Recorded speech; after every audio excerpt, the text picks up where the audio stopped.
You walked in sober. Everyone else is 2 drinks deep, laughing at jokes that aren't that funny, and you're standing there holding a sparkling water like it's a prop you forgot to return. That specific moment, the one where the noise in the room is loud, but somehow the silence inside your own head is louder, and your jaw is tight in a way you won't even notice until the drive home. Your eyes are doing that thing where they scan the room, looking for someone safe to talk to.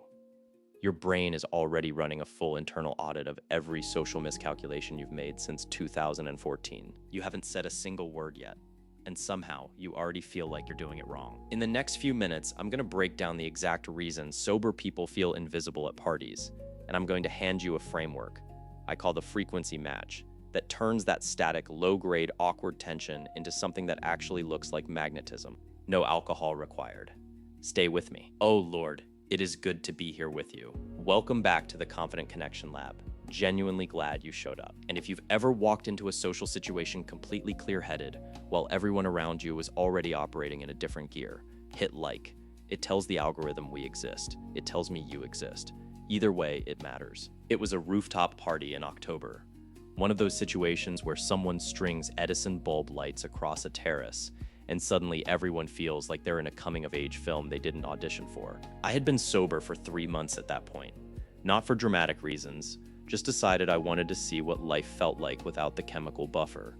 So I showed up and I immediately felt like an anthropologist studying a species I used to belong to. Everyone had this looseness, this fluid quality to the way they moved through conversations, and I was standing near the edge, holding a ginger ale, nodding at things I wasn't fully tracking, laughing half a beat too late at punchlines I heard perfectly fine. My responses were coming out in complete, careful sentences, like I was being transcribed by someone I was trying to impress. Here's what I noticed in my body. My shoulders were somewhere around my earlobes. Every time a conversation naturally ended, I felt this microwave of relief, followed immediately by dread. Because now I had to find a new one. It was exhausting in the specific way that only performing is exhausting. I left early. I told myself I was tired, and I wasn't. I left because I felt like I was playing the role of person who is good at parties, and the performance was visibly falling apart. On the drive home, I did something deeply unhinged. I replayed every single conversation I'd had and scored myself, like a judge at a gymnastics competition. Except the gymnast is also the judge, and neither of them likes the other very much. The part that really got me wasn't that I'd been awkward. It was that I couldn't explain why. I'm not shy.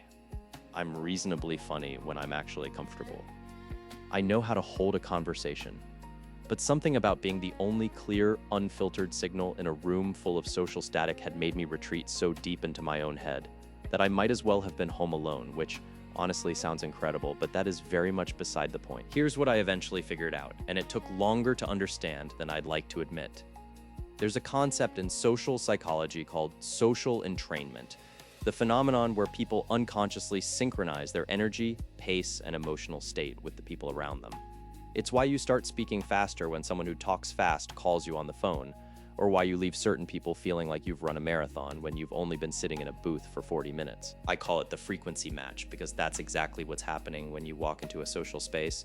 Your nervous system is trying to tune itself to the room, and when you're sober, you don't have a chemical shortcut to accelerate that process, so you have to do it manually, consciously, deliberately. And here's the thing. Once you learn to do it with intention, you can do it better than anyone in that room who is 3 drinks in. The frequency match. Remember that name, because we're coming back to it. The reason sober people feel invisible at parties isn't because they're less interesting. It's because they walk in calibrated for a Tuesday afternoon, measured, deliberate, running on full self-awareness, while the room is already pulsing on Friday night energy. It's not a personality problem, it's a calibration problem. And calibration is a learnable skill. Step 1, read the room before you enter it. Literally pause outside the door for 3 to 5 seconds and just listen. Is it loud and chaotic? Is it low and conversational? That texture, that's the frequency you're about to step into. And knowing it before you walk through gives you a brief but real advantage that everyone else just skipped. Step 2, match the physical rhythm first, the word second. Drop your shoulders. Let your posture soften by about 10%. You're not faking relaxation. You're sending a signal to your own nervous system that it's allowed to downshift from interview mode into human mode. The right words will come once your body gives them permission. Step 3, ask one question that requires a story, not a fact. Not what do you do? That is a job application. Try what's the most surprising thing that happened to you this week? Or even, are you actually enjoying this? Or are you being polite? People love being asked questions that assume they're interesting because everyone at that party is performing too, and you just handed them a small exit door. Step 4, use what I call the echo and expand. When someone tells you something, take the most interesting word they used and repeat it back as a question, then add your own version. They say, "It's been such a weird week." You say, "Weird how?" "Because mine involved me Googling whether I could legally own a capybara." You validated them, made them curious, and given them a reason to keep talking to you. That's not a trick, that's just what happens when you're genuinely paying attention. Step 5, give the real reaction, not the polite one. Sober people often flatten their responses because they feel exposed being enthusiastic without social lubricant.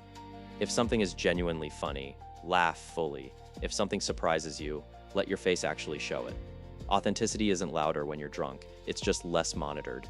You can be fully unfiltered and completely clear-headed at the same time. That combination in any room is genuinely rare. I have a question for the comments. Be honest. When you're sober in a social setting, do you go quiet and just observe everything, or do you overcompensate and start talking too much?